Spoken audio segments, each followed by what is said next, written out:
दोस्तों ये है मेरे पास हीरो की HF डिलक्स BS6 की बाइक है। इस बाइक के अंदर प्रॉब्लम ये था कि गियर लगाते ही बाइक आगे चली जाती थी। इसका जो टायर था ना, ये व्हील ये घूमता रहता था।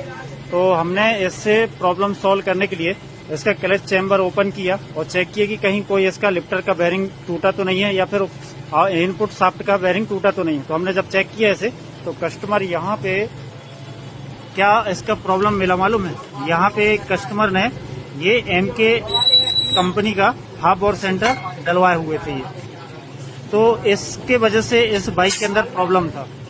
इसका जो ये सेंटर है ना, ये यहाँ पे हाउसिंग के अंदर एक किनारे किनारे ये घिस रहा था यहाँ पूरा। तो इसका जो प्रॉब्लम मिला वो सिर्फ ये हब और सेंटर, और यहाँ पे देखेंगे ना तो ये ज्यादा कुछ चला हुआ नहीं है।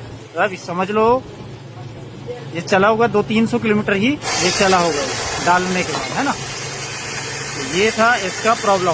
तो कभी भी आप किसी भी बाइक के अंदर कोई ऐसा पार्ट्स डालते हैं ना, तो जेन्युइन पार्ट्स ही डालें, ओरिजिनल सामान ही डालें।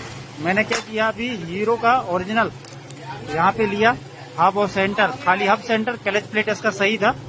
तो यहाँ पे देखो 182 रुपये इसका MRP है, ये वाला आपका सेंटर, इसका सेंटर का। और यहाँ पे हब का देखना, ज्यादा कुछ महंगा ये भी नहीं रहता, लेकिन क्या करते हैं लोग लोकल डाल देते हैं। ये 310 रुपये के MRP है ना, ये इसका पार्ट नंबर है। तो ये हब और सेंटर हमने चेंज कर दिया और इससे इस बाइक को हमने चेक भी कर लिया। तो वो जो प्रॉब्लम था ना वो सॉल्व हो गया, यानी कि इसका जो प्रॉब्लम था इसी से था। तो ये लोग इसका MK का ज्यादातर दिखाते हैं कि MK कंपनी है, ये है करके, है ना, लेकिन ये ना प्रैक्टिकल में फेल हो जाता है। समझ रहे, किसी गाड़ी में ये कामयाब होता है, बाकी कामयाब नहीं होता। आपके साथ कभी ऐसा हुआ है तो कमेंट सेक्शन में आप बताइएगा। आपने अगर MK का ये पूरा हब सेंटर और क्लच प्लेट डाला है और जैसे ही आप बाइक का गियर लगाते हैं और उसका जो क्लच है आप छोड़ते भी नहीं, उसके बाद भी बाइक धीरे धीरे आगे चलती है।